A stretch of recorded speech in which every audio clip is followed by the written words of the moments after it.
那么今天呢，我们就有幸请到美国中小企业局局长 Joseph Amato 先生来给我们分享一下关于美国 CARES Act 其中之一 PPP 的贷款相关的一些注意事项。Thank you so much for being here, Mr. Amato. It's my pleasure. Thank you very much for having me.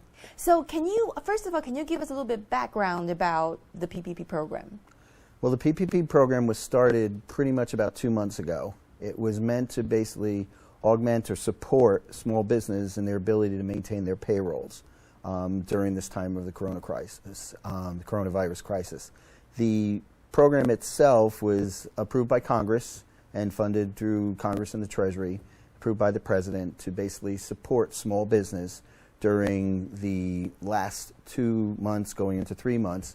And basically it was to support staff of businesses that had payroll, to support independent contractors, and to support small business or sole proprietors. So 基本上就是 PPP 的这个项目是为了能够帮助我们各种各样的中小企业雇主能够保持员工的工资没有被减免，能够保证我们大家没有被fire from work. So it's basically to keep the paycheck stable. Yes. And it's different from IDO. 那么就是说是 SBA 有2个项目，一个是 IDO。那么 IDO 呢，它本身是为了保证这个企业运营来举办的，但是 PPP 呢是为了保证员工工资。So IDO is basically to support the business to operate on its own, but PPP is more for paycheck for the employee. PPP was specifically to support payroll and staffing. IDO was to support the business operation. PPP was administered by the lenders throughout the United States, and IDO was supported directly by the SBA. So application for IDO was with the SBA, application for PPP was through your area, regional, national lenders. 那么 PPP 的项目和 IDO 项目不同的呢，就是 PPP 本身是通过银行，他们这个银行方然后来当为借款方，发给我们中小企业的。但是 IDO 呢是直接由 SBA 借款给我们中小企业的，所以呢，这是2个项目不同的地方，其中一个很大的区别。Yes, so specifically with IDLE, there were 2 different parts of IDLE. One was the IDLE Advance, which was up to $10,000, and that was a grant to the business that applied. And then there's a second portion of IDLE, which is the IDLE Loan, which is up to a 30-year loan. Originally, it was approved at $2 million per business, then it was $500,000 per business, and currently it's $150,000 per business. So every business that applies can get up to $150,000 now, but it is a loan. It's a 30-year loan. It's for both for-profit and non-profit businesses. If you're a for-profit, it's a 30-year loan with 3.75% fixed rate. For a non-profit, it's 30-year loan, 2.75% fixed rate. So the IDLE is both a loan and the advance is the grant. And IDLE was stopped like a while ago, but then it restarted again. In the second phase of funding, IDLE was just open to agricultural businesses. 2 weeks ago, Congress basically urged the SBA, and the SBA changed course and now reopened it to all small businesses. At this point, I think they've taken between 7 to 8 million applications in IDLE. So it's a very slow-moving program because of just the pure volume of businesses that have required it. But it is a program that provides both, I said, grants up to $10,000 and funding up to $150,000. And so people just need to go to the website and to apply for the SBA disaster loan program, and is that how they get the IDLE? Yes, the IDLE is through the SBA at sba.gov/disaster. They go online. It's basically takes about 3 to 5 minutes to fill out the application. It requires just your gross payroll, if you had cost of goods sold, and the number of employees you have, and just information about your business. And usually what they're trying to do is respond somewhere between 2 to 4 weeks after getting the application. 也就是说，这个 IDLE 呢，其实里面也分为2种项目，一个呢是 IDLE loan， 还有一个是 IDLE grant。IDLE loan 本身是一笔贷款，这个呢是需要30年来还清的。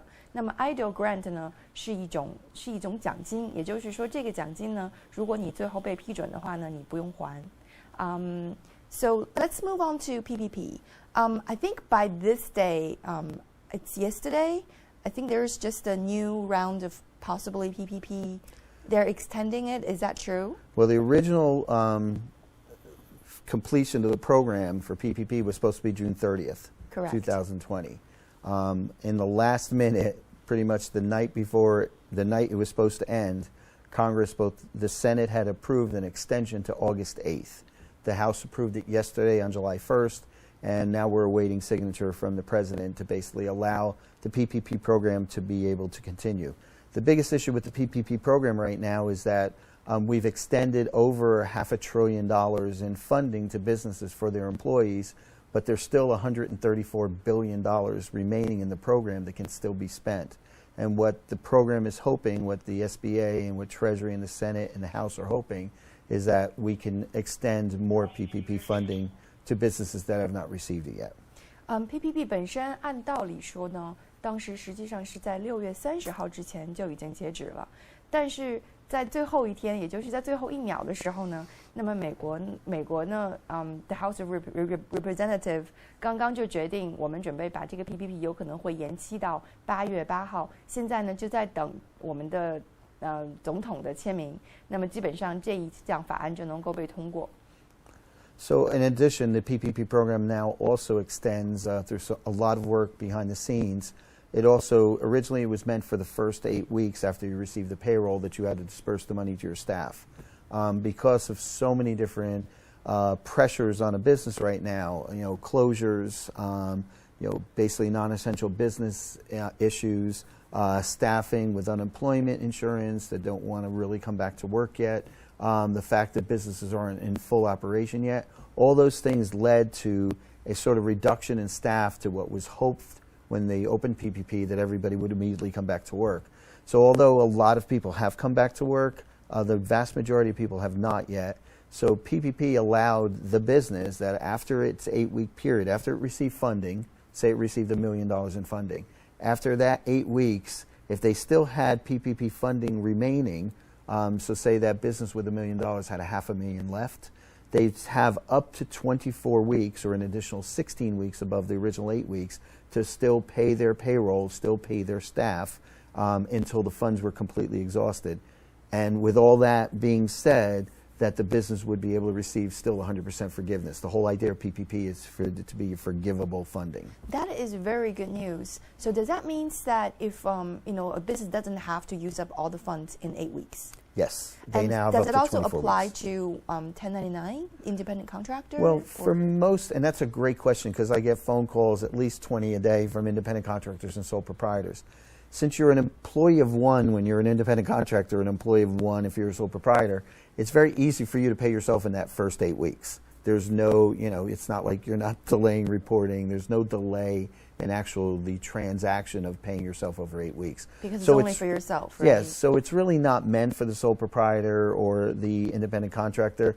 The real extension to 24 weeks is for a business that's having a very hard time, I'll use the business term, ramping up.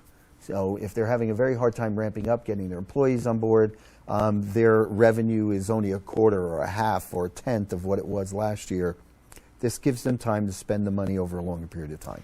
Let's just say that for a business that has employees and they can't bring them back, which also means that they can't really use up all the PPP funding in 8 weeks.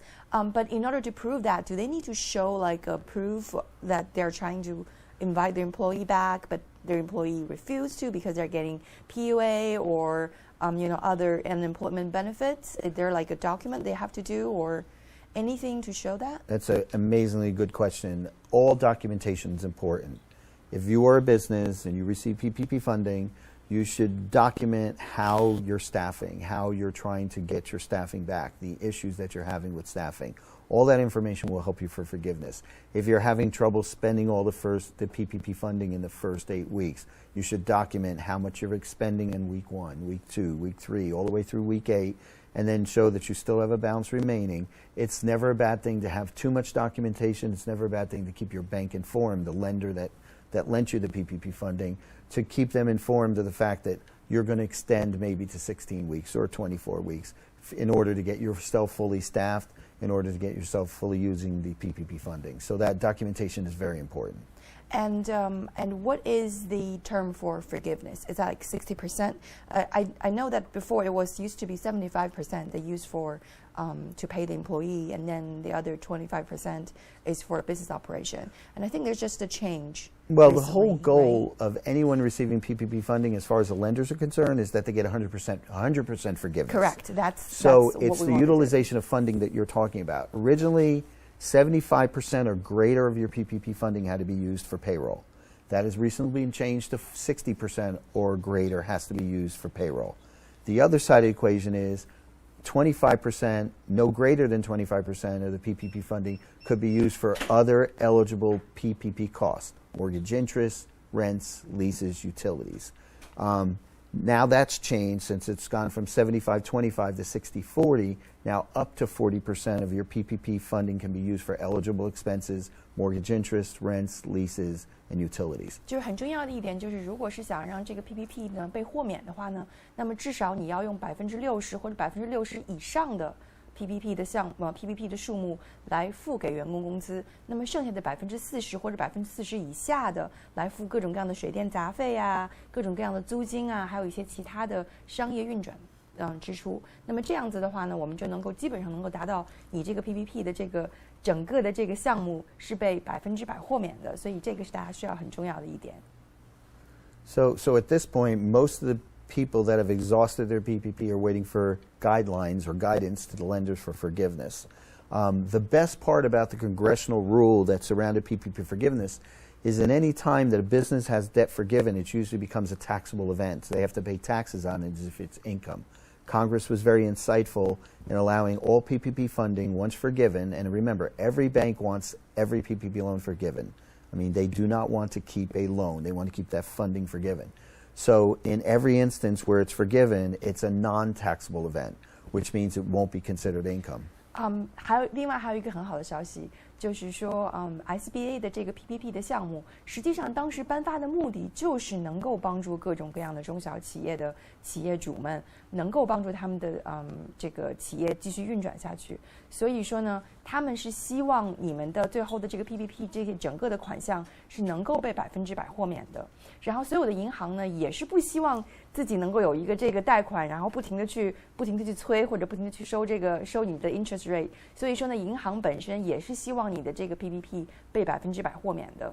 那么呢，也就是说，所以就是说，在通过这个联邦法律，这个整个的 PPP 的这项款项，最后如果能够被100%豁免的话，那么这个是不用付任何的 tax， 也就是说你最后的税费这个是不算税的，也就是免税的。所以说呢，这个对于我们很多中小企业业主来说都是一个很好的消息。Sounds perfect. I mean, so at this point, what we're trying to do is just wait for guidance. Once the lenders get guidance, then they'll know how to specifically deal with every PPP application that is looking for forgiveness. The application is in two different forms. There's a 3-page PPP forgiveness application form, or called an easy form. It asks just 8 questions, very simple questions about the utilization of the PPP funding, how much PPP funding you received, whether or not you spent 60% or more on payroll, and then basically it gives you anywhere from 100 or less forgiveness. 因为 PPP 这个表格，它 PPP 豁免的表格很好填，它有2种表格。第一种表格呢，就是叫 Easy Form。Easy Form 呢，其中只会问你8个问题。这8个问题其中就是包括，比如说你收到了多少 PPP 的这个款项。另外一个呢，是你是否呢用于把60%以上的用于这个 PPP 的这个用于你的员工工资。然后另外一个呢，就是一些其他很基本的一些，比如说是你其他的是否40%你都用于什么了，包括你的一些栏目、你的一些列表。这个呢是叫 Easy Form， 是很好填的。And there's another form called, is it more complicated? Well, and just one other thing with the Easy Form, it's basically for businesses that receive $2 million and less in PPP funding.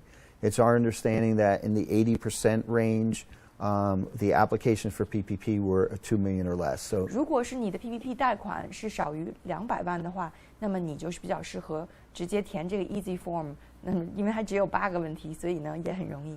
But if it's over $2 million, if it's over $2 million, it's there's a lot more 5-page complicated. application. It's still, the first page is very similar, although it alludes to a Schedule A and I think a Schedule B that also gives you some breakdown of information. They also ask for some staffing information, but then again, that's over $2 million. As far as we understand, it's for businesses that received over $2 million. So how does it work?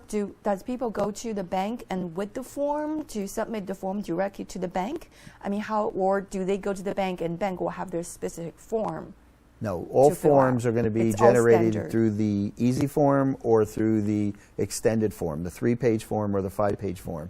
People will complete the form, they'll have their supporting documentation, and they'll submit that to the bank. The bank will review the information, and they'll put it into the system to get the forgiveness for the borrower. 那么当你的这个 PPP 的资金用完了以后呢，那么你需要做的呢，就是到 SBA 的这个网站上面下载 Easy 这个表格，或者是更复杂的一些的表格。如果是说你的贷款是多于200美元的话，然后呢填完了以后，再递交上你所有的证明材料，还有一些支持相关的文件，直接到你给你贷款的银行里面，然后把这个表格交给他们。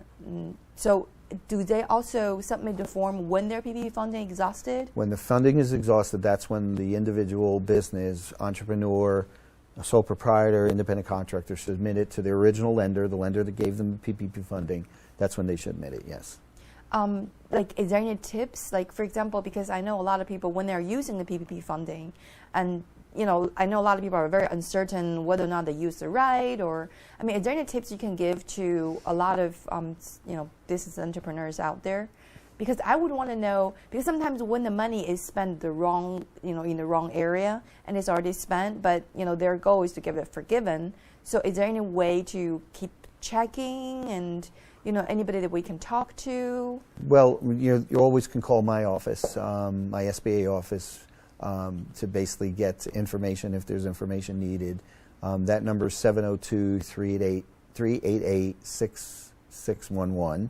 702-388-6611. 6611. And someone in my office can assist. But it's very simple. You either use the money for payroll, 60% or more for payroll. You can use 100% of the money for payroll. Most entrepreneurs, most independent contractors, sole proprietors should just use the money for payroll. They cut themselves a check. They document that they disseminated the money over the 8-week period. The money goes in their personal account. They spend it as if they wish. It's their paycheck. For businesses, they just need to make sure that whatever payroll system they use, whether it's internal, external, that when you calculate it over the 8 weeks, 12 weeks, 16 weeks, 24 weeks, that you're using 60% or greater for the payroll. And if you're using it, remember the eligible PPP expenses are pretty simple. Mortgage interest rate, leases, rents, utilities. And utilities include cell phone, internet connection, phone bills, which that was added for this program specifically. So if you use the money as just described, in the percentages just described, you will be assured 100% forgiveness. Just have the documentation to prove it. 那么我总结一下啊，其实这个过程很简单，就是你们在用 PPP 的资金的时候呢，只要保证第一是60%或以上是用来支付员工工资的，那么呢少于40%是用来支付你的水电杂费啊，包括你的租金啊。这个水电杂费里面也包括你的这个 Internet connection， 还有你的一些 phone bills， 像这些都是可以被含在这个商业运营支出里面的。然后另外呢，当你这个 PPP 用完了以后，你就去 SBA 下载这个表格。一般对于大部分我们目前的观看者来说呢，可能比较适用你们的就是这个 Easy Form。那么这个 Easy Form 里面，按照它每一项要求的提供填入相关的数字。再加上你们在付员工工资的时候，一定要保证你们有一个书面的记录，然后把这个书面的记录，还有一些水电费的支出杂项的一些记录给递交上去，递交给当时给你借款的银行。那么基本上呢，你就能够获得100%的豁免。实际上流程很简单，大家也不用着急，也不用担心。然后如果中间有任何其他的问题，你们总是可以跟 SBA 的总办公室打电话，刚才已经Joseph 已经说过了，是702-702-388 702-388-6611 702-388-6611 All right. Thank you so much. Oh, and before we let you go, can you also explain a little bit more about when the PPP, like the second round of PPP, like let's just say that the president signed the signature and PPP is coming back, and is that going to be very similar to what we had before, or is there going to be some changes? Well, from what we understand, the president should be signing it, if not today, this weekend. By next week, PPP will be again reinstituted for 5 weeks. Anyone who has not applied for PPP yet, or for whatever reason in the second round of funding, basically got canceled. There were a lot of businesses that we heard of that basically did not get all their documentation in on time, had some issues with DocuSign. We've heard of a lot of stories. Those individuals, their PPP was canceled, and therefore they felt like now that we're not going to get funding. Those people will get a second chance. 如果是这次的 PPP 第2轮的法案被通过了，那么呢，这个是对于我们在第1轮 PPP 没有得到 PPP 奖金的所有的中小企业业主来说，我们都可以再申请第2轮。其中呢，包括比如说，如果你第1轮申请没有完全递交上，或者是没有递交全，当时没有被批下来的，你们也可以再试图去申请第2轮的 PPP。So that's very good news for a lot of people who wasn't able to get PPP funding at the beginning. Yes, there was such a mad rush to get every application taken care of. We knew some lenders that had to cancel some because they were waiting for documentation too long. That will give them a second opportunity. And there are still people out there, could be another several $1 billion of PPP opportunities out there for businesses that missed the first round, missed the second round, or waited too long in the second round and didn't get a chance to get their funding. So we're hoping that anyone that was a straggler, anyone that was left out, will be able to use it over the next 5 weeks and get funded. Do you know how soon we'll be able to know when the second PPP funding is going to start? Well, it'll actually be the third PPP funding, or the extended second. Yes, extended second. The extension of PPP. Right. So the extension we're hoping is by sometime first to the middle of next week. So that's very soon. Yes, very soon. So definitely keep us in check. Yes. And double check on the SBA website, see when the PPP funding is going to be coming back again. Thank you so much, Joseph, again, for being here. That's really great information, and that's very helpful for our Chinese community. Well, it's my absolute pleasure. I'm here available to the Chinese community every day, 7 days a week. 那么也谢谢我们赌城天天报给我们提供这个平台，能够帮助我们所有的各种各样的中小企业的业主们更多了解这个 PPP， 还有美国颁发的一些很多对于我们中小企业相关的救助项目。那么再次感谢